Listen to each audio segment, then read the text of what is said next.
دیکھیں ہر قوم کے کچھ ہیروز ہوتے ہیں، کچھ رہنما ہوتے ہیں. پوری قوم ان رہنماؤں کو یعنی ان کی اتباع کرتی ہے، ان کو مانتی ہے، ان پر کوئی اختلاف نہیں ہوتا. اگر آپ پاکستان میں دیکھیں ہمارے پاس دو شخصیات ایسی ہیں کہ ہم بطور پاکستانی قوم ان پر اتفاق کر سکتے ہیں. ایک ہے قائد اعظم محمد علی جناح اور دوسری شخصیت ہے علامہ محمد اقبال رحمۃ اللہ علیہ. اور میں آپ کو ایک بات بتاؤں، علامہ محمد اقبال کے حوالے سے ہم بہت کم جانتے ہیں، ہم پاکستانی قوم بہت کم جانتے ہیں. یہ بدقسمتی ہے. مصر کے ایک ڈاکٹر ہے ڈاکٹر رجا جبر، اسلامک یونیورسٹی میں عربی فیکلٹی کے ڈین تھے جب میں وہاں سے بھی آنرز کر رہا تھا. اس نے ایک جملہ کہا تھا کہ واضح ہو سکے کہ ہم کس شخصیت کے بارے میں بات کر رہے ہیں. اس نے ایک جملہ کہا تھا 9 نومبر کو، کہا کہ علامہ اقبال میرے نزدیک وادی مقدس طوعا ہے. وہ وادی مقدس طوعا جہاں حضرت موسیٰ علیہ السلام جب پہنچے تو خدا نے کہا اپنی جوتے اتار دیں چونکہ یہ بہت مقدس جگہ ہے. تو اس نے کہا کہ میرے نزدیک علامہ محمد اقبال رحمۃ اللہ علیہ وادی مقدس طوعا ہے. میں جب بھی اس شخصیت کے کلام کو پڑھتا ہوں اپنی جوتے اتارتا ہوں. میں خود موجود تھا، میں نے جب اتفاق سے نظر کی تو اس کی جوتے اتری ہوئی تھے جب وہ خطاب کر رہا تھا. یہ علامہ محمد اقبال جب امام حسین علیہ السلام کا تعارف کراتا ہے تو وہ اس انداز سے کراتا ہے. فارسی میں اس نے قصیدہ لکھا ہے، یہ رموز بخودی میں ہے. اس کا پہلا شعر یہ ہے کہ اون امام عاشقاں پر بطول سرو آزادی ز بستان رسول. وہ کہتے ہیں کہ سید الشہداء عاشقوں کے امام ہیں. اور اس کے بعد کہا پر بطول، تعارف کیا ماں کے ذریعے سے کہ یہ فاطمہ کا بیٹا ہے. اس کے بعد کیا کہتے ہیں سرو آزادی ز بستان رسول، باغ نبوت میں آزادی کا سب سے بلند ترین درخت جو ہے وہ حسین ہے. یعنی اگر آپ نے آزادی کا در سیکھنا ہے، حریت کا در سیکھنا ہے تو وہ آپ سید الشہداء سے سیکھ سکتے ہیں. جس سے ہمیں اندازہ ہو سکتا ہے کہ امام حسین علیہ السلام واقعاً ہم اس کو اگر کہیں کہ صرف وہ ایک اسلامی شخصیت ہے، یہ آپ کی شخصیت کے ساتھ ظلم ہے. ہمیں چاہیے مسلمانوں کو کہ ہم سید الشہداء کو ایسے پیش کریں کہ تمام انسانیت اس شخصیت سے درس لے سکے. جوش ملیابادی نے بہت اچھا کہا ہے کہ انسان کو بیدار تو ہو لینے دو. مسلمان کا نہیں کہا ہے، انسان کو بیدار تو ہو لینے دو. ہر قوم پکارے گی ہمارے ہے حسین. میں کہتا ہوں ہر قوم پکارے گی نہیں، ہر قوم اس بات پہ افتخار کرے گی کہ امام حسین علیہ السلام ان کے امام ہیں. اس کا پیغام آپ اسے کس طرح سمجھتے ہیں؟ حکیم امت علامہ ڈاکٹر محمد اقبال، جن کی پرواز تخیل شہپر جبریل کے ہم رکاب ہو کر ہفت افلاک کی بلندیوں پر پہنچ کر طائران معانی کو تہ دام کرتی ہے، وہ فلسفہ قربانی کربلا کو بیان کرتے ہیں. وہ کہتے ہیں کہ چون خلافت رشتے از قرآن گسیخت حریت را ظاہر اندر کام ریخت. جب خلافت نے اپنا ناطہ قرآن سے توڑ لیا اور نافرمانی مرضی مولا رواج پانے لگی، وہ تمیز آقا و بندہ جو مٹا دی گئی تھی وہ پھر سے قائم ہونے لگی. تو خاص انصر جلوے خیر الامم چون صحاب قبل باران در قدم. تو سرزمین حرم سے حسین ابن علی ایک رحمت کی گھٹا کی مانند اٹھے اور کربلا پر آ کر وہ رحمت کی گھٹا برس گئی. وہ کہتے ہیں کہ مدعا یش سلطنت بودے اگر خود نہ کر دے بچین سامان سفر. بڑے ہی بہترین انداز میں حکیم امت نے اس کو واضح کیا ہے کہ جو اقتدار حاصل کرنے کے لیے جاتا ہے، مدعا یش سلطنت بودے اگر خود نہ کر دے بچین سامان سفر. جو اقتدار اور حکومت کی طلب میں نکلتا ہے وہ اپنے بچوں اور خواتین کو ہمراہ لے کر نہیں جاتا. وہ کہتے ہیں کوئی حسین کے سامان سفر پر نگاہ کرے کہ وہ کس انداز میں سرزمین حرم سے نکلے. تو علامہ ڈاکٹر محمد اقبال نے جس طرح امام حسین کے اس قربانی، چونکہ واقعہ کربلا اپنی اثر انگیزی کے اعتبار سے تاریخ انسانیت کا ایک بے مثل و نظیر واقعہ ہے جس کے ہزارہ پہلو ہیں، سینکڑوں ابعاد ہیں. اس میں جیسے ایک نان مسلم آتھر نے، ریسرچر نے کہا کہ میں نے ادیان آسمانی ہی کو صرف اسٹڈی نہیں کیا بلکہ میں نے دنیا کے آدم سے لے کر اس دور تک جتنے حکمران ہیں ان کے حالات کا جائزہ لیا. تو اس نے کہا کہ میں ورطۂ حیرت میں تھا کہ یہ حسین کون ہے، کیونکہ ایک اور آتھر ہے وہ بھی عیسائی ہے، عرب زبان ہے. وہ لکھتا ہے لو کان الحسین منا لدعونا الناس باسم الحسین. کہتا ہے اگر حسین ہم میں سے ہوتے تو ہم پوری کائنات انسانیت کو حسین کے نام پر جمع کر سکتے تھے. حسین کے نام میں اور کردار میں اتنی زیادہ کشش ہے. کہتا ہے کہ الاسلام نبوی الحدوث حسینی البقاء. کہتا ہے کہ اسلام، معجزہ اسلام کو لے کر پیغمبر گرامی اسلام ظہور پذیر ہوئے اور اس کو بقا اور حیات حسین ابن علی نے عطا کی. شاہ محدث عبدالعزیز دہلوی، یہ میری 2010 کی تقریر ہے، چینل پر موجود ہے، جس میں میں نے یہ انالیسس پیش کیا تھا کہ ان کی کتاب ہے سر الشہادتین، بڑی شہرہ آفاق کتاب ہے اور بڑی برجستہ اہل سنت برادران کی. یہ شاہ محدث عبدالعزیز دہلوی انہوں نے لکھا ہے کہ خدا بند متعال نے پیغمبر ختم کی کتاب فضائل کو پایہ تکمیل تک پہنچانے کے لیے، مکمل کرنے کے لیے انہیں یہ 2 نواسے سیدہ شباب اہل الجنہ سردار جوانان جنت کے مصداق عطا کیے. اور اس کی وجہ یہ تھی کہ خالق اکبر نے ہر نبی کو ایک کمال اور ایک خاصیت سے مختص کیا. تو جتنے کمالات تمام انبیاء اعظام الہی کی شخصیات میں موجود تھے، ان تمام کمالات کو ایک پیکر واحد میں یکجا کیا جو کہ میرے نبی کی ذات والا صفات ہے. اور تقاضا بھی یہی ہے ان کی شخصیت کا، کیونکہ وہ 1,01,24,000 انبیاء کے سید و سردار ہیں. تو وہ تمام کمالات جو ایک کمال ہر نبی کو ملا، وہ بدرجہ اتم اپنی کامل شکل میں پیغمبر گرامی اسلام کی شخصیت میں موجود ہونا چاہیے.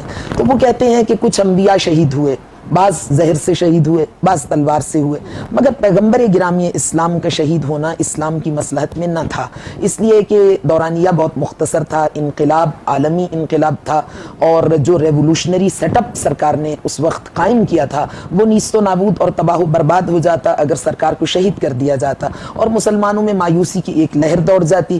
اس لیے خالق اکبر کو یہ گوارا نہیں تھا کہ یہ واقعہ اس طرح سے رونما ہو. اور خالق اکبر کے ہاں چونکہ کسی بات میں تعجیل نہیں ہے، جلدی نہیں ہے، خدا اپنے کاموں کو اپنی حکمتوں کے تحت انجام دیتا ہے، لہٰذا وہ یہ بھی نہیں چاہتا تھا کہ قیامت میں جب انبیاء اعظام الہی آئیں تو کسی نبی کی کا کوئی فضیلت میرے پیغمبر میں وہ موجود نہ ہو. آخر الزمان نبی آخر الزمان چونکہ ان کا مقام بلند ہے، وہ تمام فضیلتیں ان میں بدرجہ اتم موجود ہونی چاہیے. اور پھر یہ بھی کہ کوئی نبی زہر سے شہید ہوا، کوئی تلوار سے شہید ہوا. تو خالق اکبر نے کتاب فضائل کو پایہ تکمیل تک پہنچانے کے لیے یہ 2 نواسے عطا کیے جو معصوم نواسے ہیں. ایک کو شہادت سری عطا کی جو بائی پوائزن تھی، زہر کے ساتھ تھی، اور ایک کو شہادت جہری عطا کی جو تلوار کے ساتھ تھی. اس کے علاوہ بھی انہوں نے بہت سے فضائل ان شہزادوں کے حسنین شریفین کریمین کے بیان کیے ہیں. تو عرض یہ کر رہی تھی کہ وہ جو نان مسلم آتھر ہے اس نے کہا کہ امام حسین کی شخصیت کو جب میں نے دیکھا اور مطالعہ کیا تو میں ورطۂ حیرت میں ڈوب گیا، اور میں نے سوچا کہ کردار کا اتنا بڑا معجزہ لوح عالم پہ کون رقم کر سکتا ہے. تو اس لیے میں حسین کے ذریعے ان کے والد تک پہنچا. تو پھر وہ کہتا ہے کہ جناب آدم علیہ السلام سے لے کر آج تک کے حکمرانوں کے حالات کا میں نے جائزہ لیا، من لدن آدم الی زماننا ھذا. تو پھر جب میں نے علی کے کردار کو دیکھا تو مجھے پتہ چلا کہ اس زمانے سے لے کر آج تک جتنے ادیان آسمانی پر عمل کرنے والے حکمران آئے اور جتنے دوسرے آئے، اگر دنیا انسانیت میں عدالت کا عدل کا سورج طلوع ہوا تو وہ 3.5 پونے 4 سال تھے جس میں علی ابن ابی طالب اقتدار میں آئے. تو کہتا ہے پھر مجھے اندازہ ہوا کہ نانا انکا لعلی خلق عظیم کے مصداق، باپ از علی آموز اخلاص عمل، شیر حکرہ دان منزہ از دغل، اور ماں ہاتھ چکی پیس رہے ہیں لبھائے مبارک سے تسبیح خدا جاری ہے. دانا دانا ذکر الہی کے زمزموں پر مشتمل، عبادت میں ڈھلے ہوئے مشقت کے لمحات میں ماں کی عبادت خلوص ایثار کشی سے آمیختہ، یہ وہ غذا ہے جو کبھی سائل محتاج تک پہنچتی ہے تو سورہ دہر کے نزول کا موجب بنتی ہے، بازوئے علی مرتضیٰ مشکل کشا میں جاتی ہے تو خیبر شکن بن کر نمودار ہوتی ہے، اور پھر سفر کربلا میں راہ کربلا میں منزل شراف پر ظرف میر کاروان کربلا میں جاتی ہے تو کردار کا وہ معجزہ تخلیق کرتی ہے کہ منزل شراف پر اپنے دشمن کو پانی سے سیراب، دشمن کے لشکر کو پانی سے سیراب کر دیتے ہیں. یہ سید الشہداء کا کردار. امام حسین کے کردار کے بہت سے پہلو ہیں. امام حسین کا یہ قیام، واقعہ کربلا، یہ مقاصد بعثت انبیاء کی محافظ ہے کربلا. چونکہ انبیاء اعظام الہی نے جو تعلیمات دنیا انسانیت کے سامنے پیش کیے، ان تعلیمات کو کامل کیا سرکار ختمی مرتبت صلی اللہ علیہ وآلہ وسلم کی ذات والا صفات نے. اور وہ عقل کل ہادی سبل ختم رسل، آقا نامدار وجہ وجود کائنات، فخر موجودات، صاحب الاولاق، جب دنیا سے تشریف لے جا رہے تھے تو اس سے پہلے اس شہزادے کی ولادت پر آقا نے مسجد میں، سفر میں، حضر میں، جنگ میں، میدان میں، کیونکہ یہ حدیث تواتر سے بڑھی ہوئی ہے، اور تواتر سے متواتر حدیث وہ ہوتی ہے جس کا کوئی مکتبہ فکر، کوئی اسکول آف تھاٹ انکار نہ کر سکے.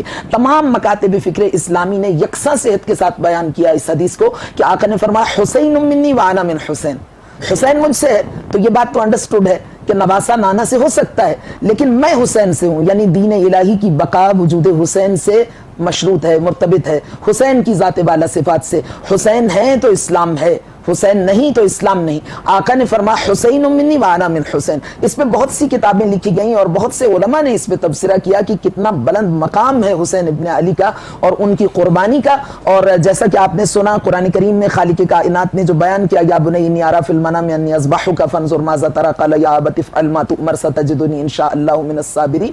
جناب ابراہیم علیہ السلام کا وہ واقعہ جب انہیں جناب اسماعیل کو راہ خدا میں قربان کرنے کا حکم دیا گیا, فلما اسلم وتلہ للجبین ونادیناہ ان یا ابراہیم قد صدقت الرؤیا. اور جب ابراہیم نے اس قربان گاہ عشق میں اپنے بیٹے کو لٹا دیا اور ان کے حلقوم پر وہ اطاعت الہی کی چھری کی دھار چلنے لگی تو بارگاہ حق سے خطاب آیا, قد صدقت الرؤیا, ابراہیم تو نے اپنے خواب کو سچ کر دکھایا. لیکن اس قربانی کو ہم روک دیتے ہیں اور وفدیناہ بذبح عظیم, اور کربلا کی قربانی پر جا کر یہ قربانی منتہی ہوئی اور اس کے اجمال کو تفصیل ملی اور وہ کامل شکل میں قربانی انجام پائی. اور پھر وہ ایسی قربانی ہے کہ طلوع صبح قیامت تک جس کو یاد رکھا جائے گا. اور یہ کربلا کی قربانی کا اخلاص ہے, جیسا کہ ڈاکٹر علامہ محمد اقبال نے کہا, درنوا یہ زندگی سوز از حسین, اہل حق حریت آموز از حسین. کائنات میں دنیا میں اگر کوئی درد ہے تو حسین کے نام میں درد ہے. اور پھر وہ کہتے ہیں اہل حق حریت آموز از حسین. حسین نے ایک باب کھول دیا, حسین نے ایک شاہراہ قائم کر دی, حسین نے ایک راستہ بنا دیا. طلوع صبح قیامت تک جتنے آزادی پسند افراد ہیں, جتنے حریت پسند افراد ہیں, جتنے آزاد منش ہیں, قومیں ہیں, افراد ہیں, ان کے لیے حسین ابن علی نے ظالم اور طاغوتی, جو کہ آقا نے جس وقت بیعت طلب کی گئی تو آقا نے فرمایا مثلی لا یبایع مثلہ. امام حسین کے کلمات دیکھیے, امام نے یہ نہیں فرمایا کہ میں تمہاری بیعت نہیں کروں گا, فرمایا مثلی لا یبایع مثلہ, میری طرح کا کوئی شخص بھی جو نظریاتی ہے, جو دین محمد پر عمل کرنے والا ہے, جو سچا مسلمان ہے, جو پیغمبر کا کلمہ گو ہے, جو آداب اسلامی کو جانتا ہے, جو اسلامی تعلیمات کے لیے اہمیت کا قائل ہے, لا یبایع مثلہ, وہ یزید ایسے کی بیعت نہیں کر سکتا. صرف یزید کی نہیں, یہاں امام حسین نے یزیدیت پر خط تنسیخ کھینچ دیا. اسی لیے امام حسین کی قربانی ابدی ہے, اس کو دوام ملا, اس لیے کہ اس یزید کے ساتھ جنگ نہیں تھی, امام حسین کی ان اقدار کے ساتھ جنگ تھی, امام حسین کی ان باطل نظریات, ان افکار باطلہ کے خلاف جنگ تھی. لہٰذا امام حسین نے فرمایا کہ مثلی لا یبایع مثلہ, یزید ایسے کی بیعت کوئی نیک انسان نہیں کر سکتا. رجل شارب الخمر قاتل النفس المحترمہ, وہ شراب پیتا ہے, وہ قابل احترام لوگوں کو, بے گناہ لوگوں کے خون سے اپنے ہاتھوں کو رنگین کرتا ہے اور اس میں اخلاقی نقائص ہیں. اس لیے یہ پیغمبر گرامی اسلام صلی اللہ علیہ وآلہ وسلم کا دیا ہوا سلسلہ جو خلافت کا سلسلہ ہے وہ ایسے نجس اور پلیت ہاتھوں میں نہیں جا سکتا. ابھی جب وقت میں گنجائش ہوگی تو میں مزید آپ سے عرض کروں گی کہ خلافت کا سلسلہ بعد میں چلتا رہا, خلافت عثمانیہ آئی اور خلافتیں آئیں, خلافت رکی نہیں, لیکن امام حسین علیہ السلام نے اس میں ایک امتیاز قائم کر دیا اور وہ یہ تھا کہ یہ محکمہ الہی محکمہ ہے اور وہ طاغوتی ہے, وہ شیطان, جیسا کہ علامہ ڈاکٹر محمد اقبال نے بھی بیان کیا, موسیٰ و فرعون و شبیر و یزید, اندو قوت از حیات آیت حدید, زند حق از قوت شبیریست, باطل آخر داغ حسرت میریست. باطل اقتدار کے خواہشات میں فنا ہو جانے والوں کی زندگی کے محو ہوتے ہوئے نشانات کی داستان ہے. اور حسین وارث انبیاء ہے, حسین رحمان کا نمائندہ ہے. اور یہ شیطانی قوتیں ہیں اور شیطانی اور رحمانی قوتوں میں ہر دور میں تصادم ہوتا. موسیٰ و فرعون و شبیر و یزید, ان دو قوت از حیات آیت پدید. موسوی اور حسینی اور یزیدی اور فرعونی, یہ دو قوتیں ہیں. یزید اور فرعون فرد نہیں, یہ قوتیں ہیں, یہ کردار ہیں. حسین فرد نہیں, حسینی کردار, حسینیت. لہذا قیامت تک کے لیے یزیدیت اور حسینیت کے درمیان, موسویت اور فرعونیت کے درمیان یہ جنگ و جدل جاری رہے گی. اور اس میں حصہ وہ افراد ڈالیں گے جو حریت پسند ہیں, جو آزاد منش ہیں, جو ادیان الہی پر عمل پیرا ہونے والے اور تعلیمات اسلام کو سمجھنے والے افراد ہیں. یہ معرکہ خیر و شر قیامت تک جاری رہے گا. پیدار, یہ نقطہ ہم سن لیتے ہیں اور آسانی سے گزر جاتے ہیں, لیکن اقبال کی فکر واقعاً عجیب ہے. وہ کہتے ہیں کہ امام علی جو ہے, جو کہ آپ کے والد ہے, امام حسین کے والد ہیں, کہتے ہیں آپ با کا نقطہ ہیں. اچھا, ہمارے ایک مفسر گزرے ہیں, عالم اسلام کے بہت بڑے مفسر ہیں, اس کا نام ہے علوسی. اس نے ایک تفسیر لکھی ہے, 32 جلدوں پر مشتمل ہے, روح المعانی کے نام سے. وہ کہتے ہیں, میں نے خود بھی یہ جملہ کئی بار سنا کہ بھئی امام علی جو ہے وہ با کے نیچے نقطہ ہے. مجھے خود اس چیز کی سمجھ نہیں آ رہی تھی کہ بھئی کیا مراد ہے اس سے. اس نے ایک بہت خوبصورت نقطہ بیان کیا ہے اپنی کتاب میں, یہ نقطہ سننے والا ہے. وہ کہتے ہیں کہ نکات کا کام کیا ہوتا ہے. آپ سوچیں, اگر آپ کے سامنے حرف لکھے ہوں لیکن ان کے نیچے نقطے نہ ہوں تو ہم نہیں جان سکتے. ہم کیسے جانتے ہیں کہ با با ہے جب ہم اس کے نیچے ایک نقطہ دیکھتے ہیں؟ کیسے جانتے ہیں تا ہے جب اس کے اوپر 2 نقطے ہوں؟ ہم کیسے جانتے ہیں یہ پا ہے جب 3 نقطے ہوں؟ جیم اور ہے کے درمیان بھی فرق کیا چیز کرتی ہے؟ نقطہ۔ علامہ الوسی کہتے ہیں کہ جیسے نکات حروف کے درمیان تمیز کا کام انجام دیتے ہیں، اسی طرح سے امام علی علیہ الصلوۃ والسلام حق اور باطل کے درمیان تمیز کرتے ہیں۔ یہ مطلب ہے کہ میں با کا نقطہ ہوں۔ تو جب اقبال کہہ رہا ہے کہ اللہ اللہ بائے بسم اللہ پہ در، حسین کا تعلق اس گھرانے سے ہے کہ جس کا باپ حق اور باطل کی تمیز کرتا ہے، اور اقبال نے گویا کہ رسول خدا کے اس حدیث کی شرح بیان کی ہے جس میں آپ نے کہا تھا کہ علی حق کے ساتھ ہے اور حق علی کے ساتھ ہے۔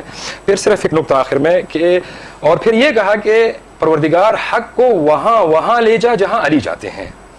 اس حدیث کی شرح کی ہے اقبال نے اس ایک مصرے میں کہ اللہ اللہ بائے بسم اللہ